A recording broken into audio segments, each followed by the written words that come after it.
François Asselineau, donc président de l'Union populaire républicaine, va vous présenter donc le programme présidentiel et donc officialisera sa candidature à la présidence de la République. Voilà, donc je vous demande d'accueillir François Asselineau.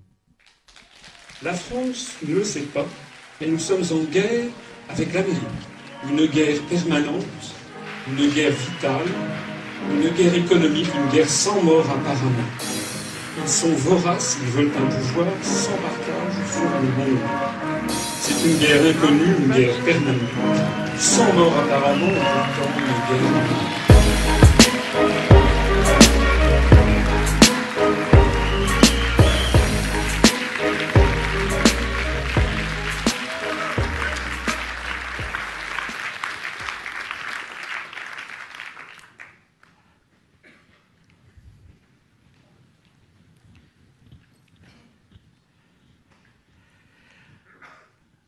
Je tiens d'abord à vous remercier d'être venus nombreux par cette journée pluvieuse. Ça me rappelle avec émotion le premier congrès, le congrès fondateur, que j'ai fait le 25 mars 2007, à l'occasion du 50e anniversaire du traité de Rome, où j'ai créé l'Union populaire républicaine, pour proposer à mes concitoyens de se rassembler au-delà du clivage droite-gauche, à seule fin de sortir de l'Union européenne et de l'euro. Eh bien, je peux vous dire que le 25 mars 2007, nous étions vraiment peu nombreux. Je pense que nous le serons davantage encore lorsque j'aurai pu avoir accès aux grands médias de masse. Mais je me rappelle quand même très bien que j'avais désespérément essayé d'inviter à ce congrès fondateur 81 journalistes. Il y en avait 0 qui étaient venus. J'avais désespérément essayé de faire venir des gens que je connaissais dans la haute administration. Personne n'était venu. J'avais demandé à Mme Marie-France Garot, dont je vois qu'elle se répand dans les médias en ce moment pour expliquer à quel point la France n'existe plus et que c'est un scandale, je lui avais demandé de venir. Je la connaissais un petit peu. J'avais pensé qu'elle pourrait donner du lustre au lancement de ce congrès fondateur. Et Mme Garot m'avait dit par téléphone « Non, monsieur, je ne viendrai pas, parce que vous n'arriverez à rien. » J'avais dit « Je vous remercie de ces encouragements qui me vont droit au cœur, mais pourrais-je savoir pourquoi je n'arriverai à rien ?» Et elle m'avait dit « Monsieur, c'est très simple, c'est pour 2 choses. La première, c'est parce que, de toute façon, ce que vous dites est excessif. Ce qu'il faut, c'est se battre pour une autre Europe. Et la deuxième chose, c'est que, de toute façon, on ne peut pas, en France, créer un nouveau parti politique. C'est impossible. C'est impossible pour des raisons de finances et c'est impossible pour des raisons médiatiques. » Alors je lui avais dit, écoutez, je vais quand même essayer de faire ce que je peux. Voilà. Et donc nous avions lancé ce congrès fondateur où il y avait quelques dizaines, pas beaucoup de dizaines, de personnes. J'avais d'ailleurs eu les pires difficultés. Voilà. Alors, maintenant, le temps a passé. Nous voici 4 ans et demi après ce congrès fondateur. Et vous êtes réunis ici pour m'écouter, pour écouter la présentation d'un programme. Et je ne vais pas faire languir l'assistance, tout le monde l'a bien à l'esprit. J'annonce officiellement, maintenant, aujourd'hui, ma candidature à la présidence de la République pour le mois prochain.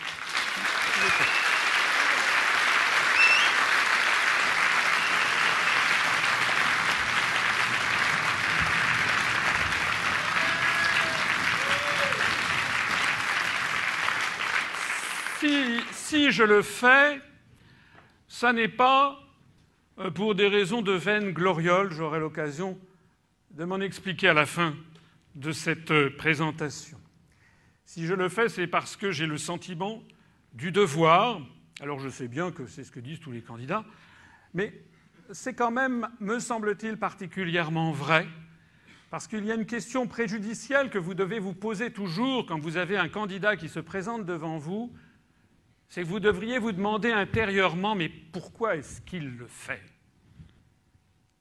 Pourquoi est-ce qu'il a décidé de se présenter à ce concours, à cette élection? C'est un concours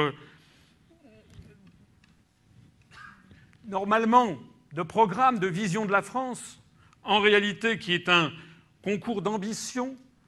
Donc pourquoi est-ce qu'il le fait? Qu'est-ce qu'il cherche? Il a les dents qui rayent le parquet, il a besoin de se promouvoir, il a besoin de quoi? Donc posez-vous cette question sur tous les candidats, et j'ai un bon truc à vous dire. C'est que pour chaque candidat, posez-vous la question de savoir s'il ne faisait pas ça, qu'est-ce qu'il aurait fait d'autre? Si je n'avais pas fait ce que je fais maintenant, qu'est-ce que je ferais d'autre? Et posez-vous cette question pour tous les autres candidats. Je ne vais pas ici, je ne suis pas là pour faire pleurer sur mon sort. Je ne le mérite sans doute pas, mais je signale quand même, et vous le savez, que j'ai quand même brisé ma carrière, qui était une carrière, paraît-il, prometteuse dans la haute administration, et tous les chemins m'étaient ouverts. Donc ça, c'est un point fondamental sur lequel vous devez vous poser une question d'abord sur la personnalité du candidat, et j'aurai l'occasion d'y revenir à la fin de cette présentation. Mais je ne veux pas vous faire languir, et donc je vais commencer maintenant ce programme, qui est un programme, le programme de François Asselineau pour l'élection de 2012. Vous savez que c'est l'esprit même de la Ve République qui avait été voulu comme ça, qu'un candidat vient se présenter devant le peuple. Vous vous rappelez peut-être, vous savez peut-être que Charles de Gaulle ne voulait qu'il y ait aucun parrainage. Il considérait que tous les Français devaient pouvoir se présenter. C'est Georges Pompidou, déjà, qui avait voulu verrouiller le système en imposant un système de parrainage. Donc finalement, de Gaulle avait fini par transiger sur 100 parrainages. Puis ensuite, on est passé à 500. Vous savez que M. Sarkozy, avec le Parti socialiste, voudrait monter à 1000, 2000. En fait, il ne voudrait plus qu'il n'y ait que 2 candidats, celui de l'UPS et celui de l'UMP. C'est ça qu'il voudrait. C'est ça, en fait. Donc, si je suis ici candidat, c'est pour vous présenter une vision de la France et pour, je crois, tenir un discours et des analyses qui manquent cruellement dans la société politique française. C'est d'ailleurs la raison pour laquelle notre petit mouvement, sans aucun moyen médiatique, arrive à se développer très rapidement, puisque je pense qu'on vous l'a dit ce matin, nous avons vraiment un réel succès dans la mesure, bien entendu, d'un mouvement qui n'a pas accès aux très grands médias nationaux.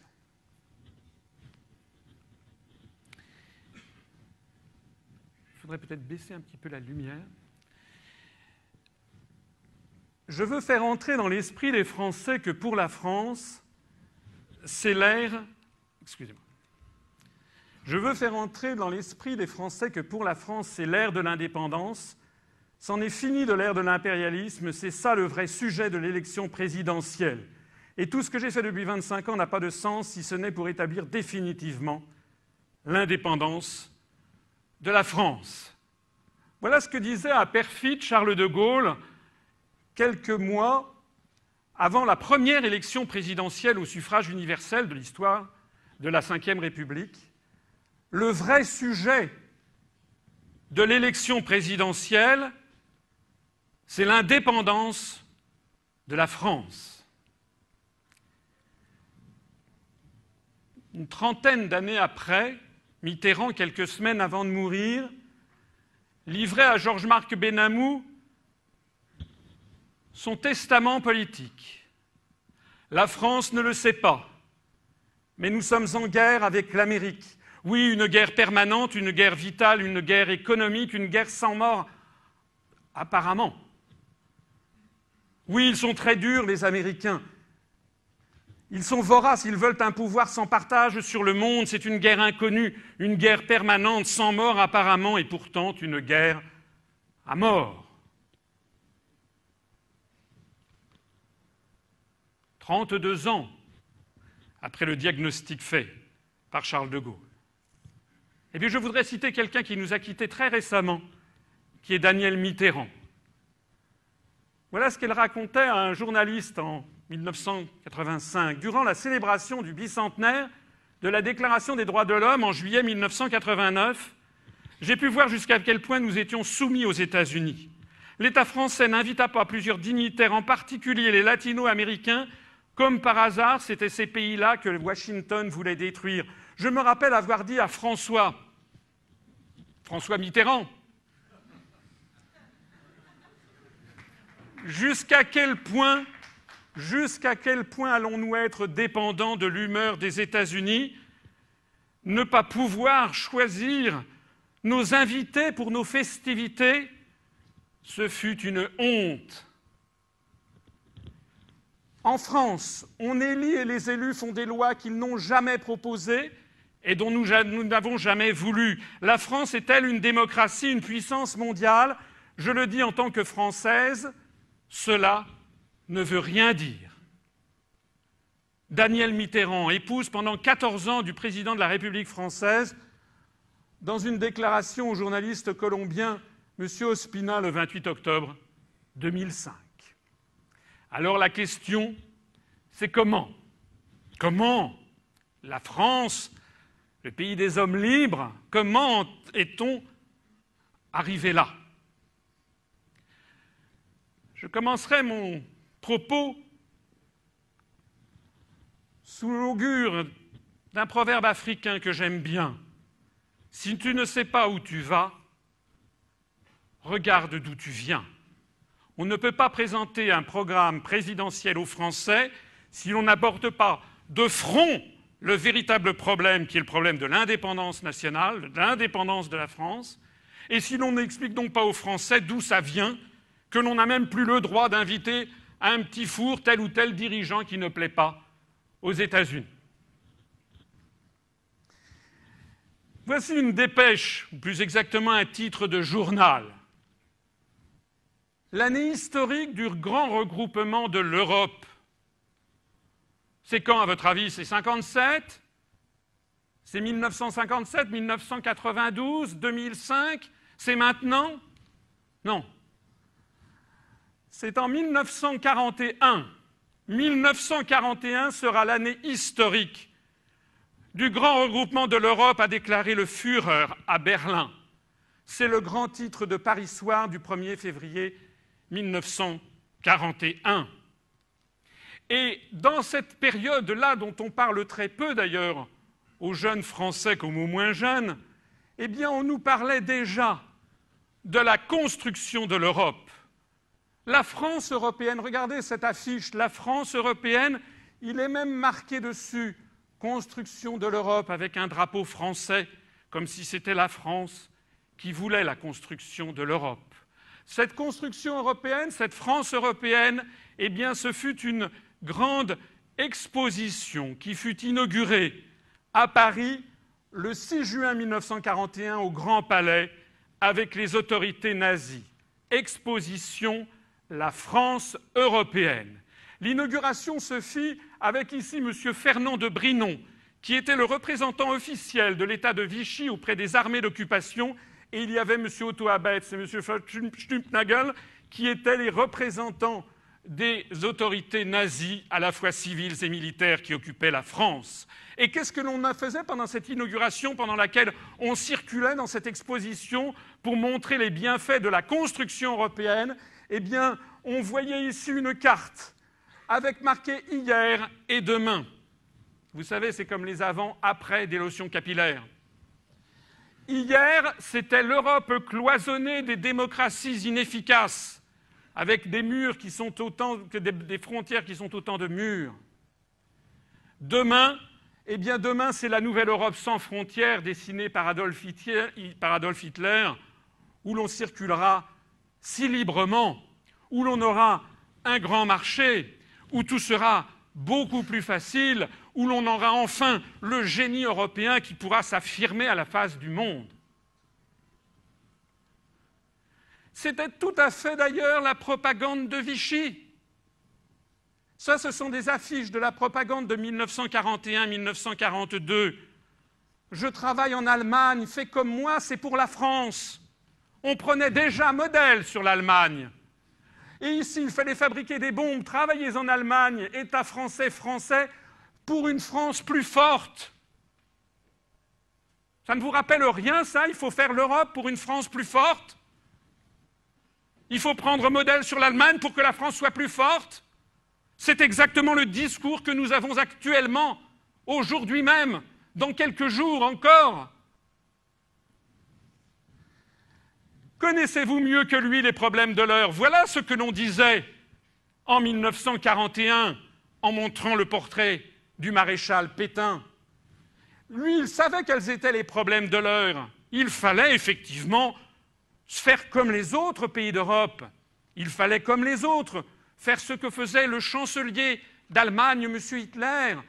Il fallait faire comme ce que l'on faisait en Italie avec M. Mussolini, et puis M. Franco en Espagne, et puis M. Salazar au Portugal, et puis le régent Horthy également en Hongrie. L'heure était au régime à poigne, l'heure était au fait qu'il fallait de la discipline. Il fallait en perdre les mauvaises habitudes. On avait toute la rhétorique de l'État français consistait à dire que les Français finalement avaient été battus et finalement c'était de leur faute parce qu'ils avaient pris trop de bon temps. Il y avait donc une collusion pour finalement trouver que cette défaite avait été finalement une espèce de début de rédemption. Je renvoie ici notamment au livre spectaculaire de Madame Lacroix-Ris, Le choix de la défaite. Il faut bien voir que nous avions une collusion des autorités de Vichy avec l'Allemagne, mais des autorités de Vichy avec les États-Unis aussi. Parce que c'est l'un des grands secrets de la Seconde Guerre mondiale sur lequel dont on ne vous parle jamais. C'est que les États-Unis avaient pendant très longtemps fait le choix de l'Allemagne. Et même après qu'ils fussent entrés en guerre contre l'Allemagne, après l'attentat de Pearl Harbor, les attaques de Pearl Harbor, le 7 décembre 1941, où les armées japonaises sont venues détruire la flotte américaine du Pacifique, et où donc les États-Unis sont entrés en guerre contre les puissances de l'Axe, c'était le 7 décembre 1941. Eh bien, regardez cette photo prise à Vichy le 27 avril 1942. C'est qui? C'est le maréchal Pétain à l'hôtel du Parc, qui était le siège du gouvernement, en entretien avec l'amiral William Leahy, ambassadeur des États-Unis auprès de l'État français. Parce que ce que l'on oublie de dire, c'est que lorsque Charles de Gaulle est allé se réfugier à Londres le 18 juin 1940, il était tout seul, il avait encore moins de monde que moi. Quand j'ai fait le congrès fondateur de l'UPR, il était tout seul. Et ce que l'on oublie de dire, c'est que les États-Unis d'Amérique ont, comme d'ailleurs l'ensemble des pays du monde, reconnu le régime de Vichy. Il n'y a qu'un seul État qui n'a pas reconnu le régime de Vichy, qui a reconnu la France libre. Cet État, c'est la Grande-Bretagne de Churchill, pour des raisons qui appartiennent notamment à Churchill, et puis parce qu'il avait vu dans De Gaulle une espèce de gouvernement en fuite, un peu comme le gouvernement polonais. Et ça veut donc dire que les États-Unis, ils ont choisi Pétain. Et ils l'ont choisi jusqu'à la fin 1942. Et Pétain lui-même s'entretenait volontiers, toutes les semaines d'ailleurs, avec l'ambassadeur des États-Unis présent à Vichy. La quintessence de toute collaboration, c'est donc pas du tout le fait d'être les alliés de l'Allemagne nazie, comme on veut bien le faire croire. Ça va au-delà. La quintessence de toute collaboration, c'est la soumission servile à une puissance étrangère, quelle qu'elle soit. C'est l'acceptation de toutes les compromissions, c'est la conviction que la France ne fait pas le poids. Franklin Roosevelt et le gouvernement américain préféraient de très loin Pétain et le régime de Vichy à De Gaulle et à sa France libre. Ils préféraient d'ailleurs également Pierre Laval, qui était à la tête du gouvernement de Vichy. Pierre Laval, dont la fille José Laval avait épousé René de Chambrun. René de Chambrun, le gendre de Pierre Laval, qui avait la double nationalité française et américaine, puisqu'il était le fils d'une Américaine qui s'appelait Clara Longworth. Clara Longworth, qui était par ailleurs lié, le frère de sa mère, son oncle donc, avait donc été le gendre de Theodore Roosevelt, le 26e président des États-Unis d'Amérique. Et la nièce de cet oncle avait en outre épousé Franklin Roosevelt, l'actuel président des États-Unis d'Amérique en 1942, de telle sorte que Pierre Laval avait assuré ses arrières. Il avait des liens familiaux aux États-Unis. Il y en a d'autres. Il avait des liens familiaux avec Franklin Roosevelt, pendant qu'il affirmait souhaiter la victoire de l'Allemagne. Dans son discours du 22 juin 1942, son gendre René de Chambrun était reçu par Franklin Roosevelt pour négocier la suite des événements. Pierre Laval, qui avait fait ce discours du 22 juin 1942, resté célèbre, là où il disait qu'il souhaitait la victoire de l'Allemagne parce que sans elle, le bolchevisme demain s'installerait partout. Qu'est-ce qu'il disait dans ce discours que nos livres d'histoire sont gênés aux entournures de rappeler? C'est quoi le discours de Pierre Laval? Pour moi, Français, je voudrais que demain nous puissions aimer une Europe dans laquelle la France aura une place qui sera digne d'elle. Nous voilà placés devant cette alternative. Ou bien nous intégrer, notre honneur et nos intérêts vitaux étant respectés dans une Europe nouvelle et pacifiée, ou bien nous résigner à voir disparaître notre civilisation. Quand je vous dis que cette politique est la seule qui puisse assurer le salut de la France et garantir son développement dans la paix future, vous devez me croire et me suivre. Mais c'est exactement le même discours que nous entendons aujourd'hui dans la bouche de tous les européistes. D'ailleurs, Pierre Laval était bien connu des États-Unis. Il avait été fait Man of the Year 1931 par le magazine Time, l'homme de l'année, où on le voyait d'ailleurs en photo, vous voyez, en train de pointer du doigt quoi? De pointer du doigt quoi? Qui? Eh bien, de pointer du doigt tout simplement le président des États-Unis qui l'avait reçu justement en 1931, qui était le président Hoover. Vous savez, celui qui d'ailleurs n'a jamais réussi à sortir des États-Unis de la Grande Dépression. La petite histoire veut que d'ailleurs le président Hoover était agacé par ce Français qui lui montrait comme ça, par cette espèce de proximité factice que Pierre Laval recherchait avec le président des États-Unis devant les caméras pour ensuite en imposer au peuple français.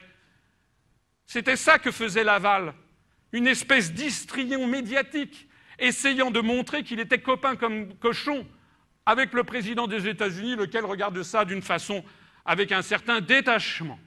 Voilà la quintessence de M. Laval, qui serre la main d'Adolf Hitler, mais qui également essaye de montrer à quel point il est copain avec tous les grands de ce monde, et notamment avec le président des États-Unis.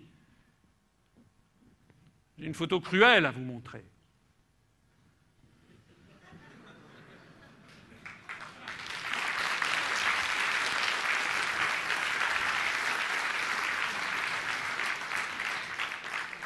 En 2007, Nicolas Sarkozy montre du doigt le président Bush pour afficher devant la presse une proximité factice avec le chef d'État américain, comme s'ils étaient des alliés de même niveau, alors que l'un n'est que le subordonné de l'autre.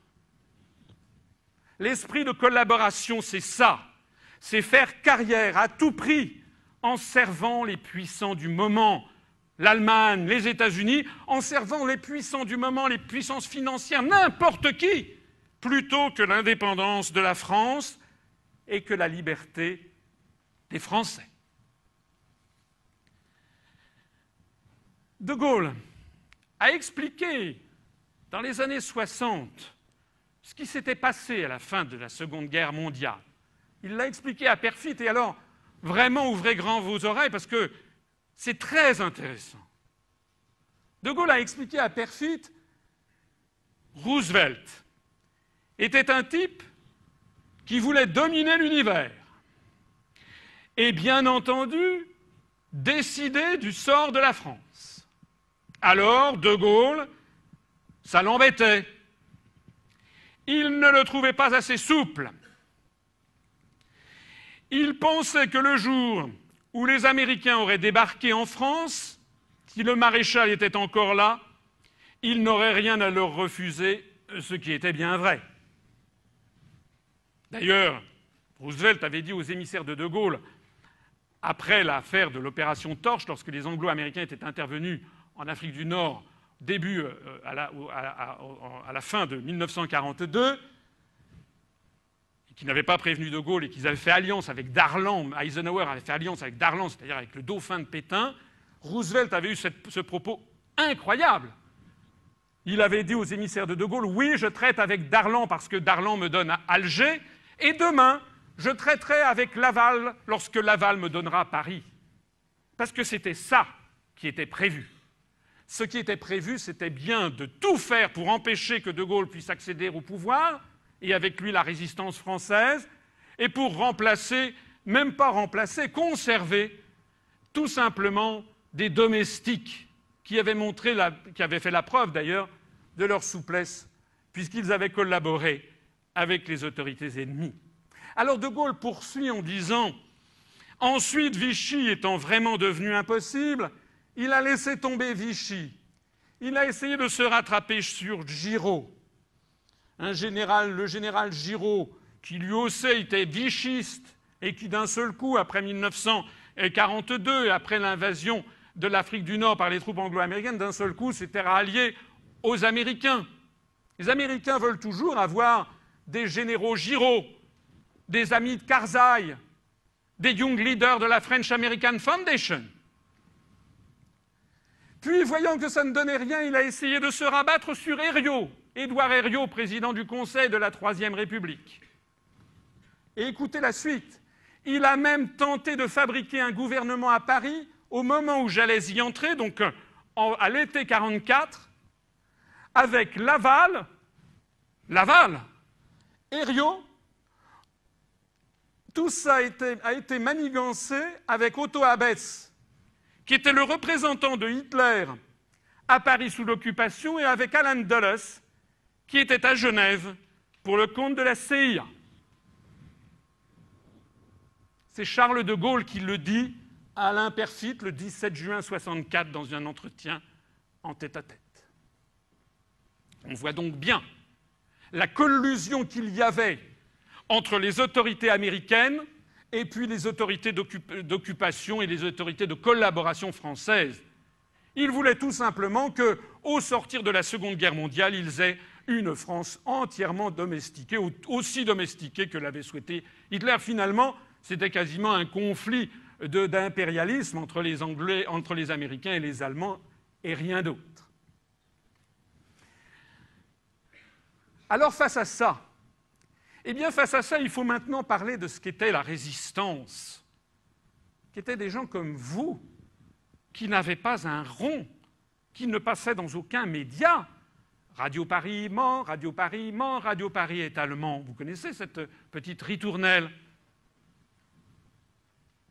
Qu'est-ce que disait sur cette affiche de la résistance française de juin 1942, qui reprenait la déclaration de De Gaulle publiée dans les journaux clandestins le 23 juin 1942 ? Nous voulons que tout ce qui appartient à la nation française revienne en sa possession. Nous voulons que le peuple français soit seul maître chez lui. Nous voulons que toutes nos libertés intérieures nous soient rendues. Nous voulons que tout ce qui porte atteinte aux droits, aux intérêts, à l'honneur de la nation soit châtié et aboli. Nous voulons que l'idéal séculaire de liberté, égalité, fraternité soit mis en pratique. Nous voulons que cette guerre ait pour conséquence une organisation du monde établissant la solidarité et l'aide mutuelle des nations. Nous voulons qu'une fois l'ennemi chassé du territoire, tous les hommes et toutes les femmes de chez nous élisent l'Assemblée nationale qui décidera souverainement des destinées du pays.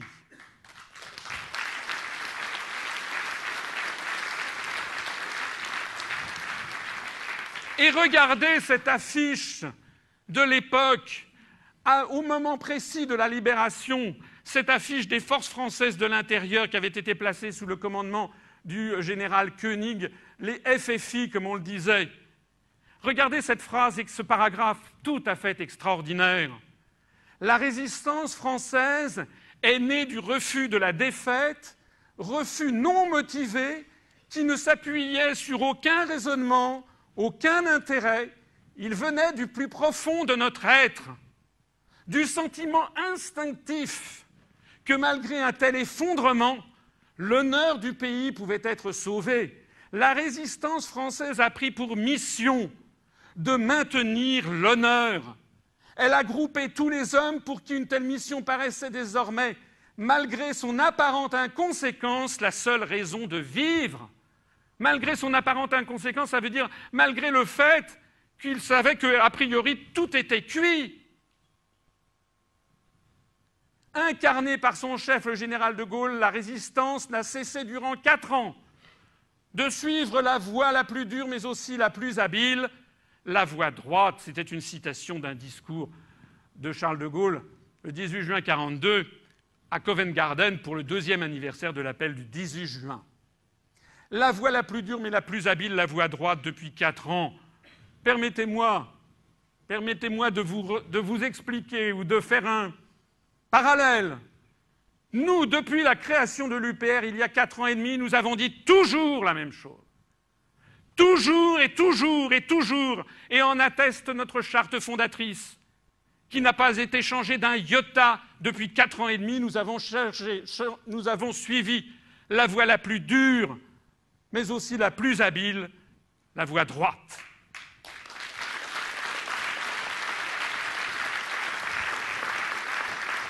Alors, tout ceci a donné naissance à quoi? Au Conseil national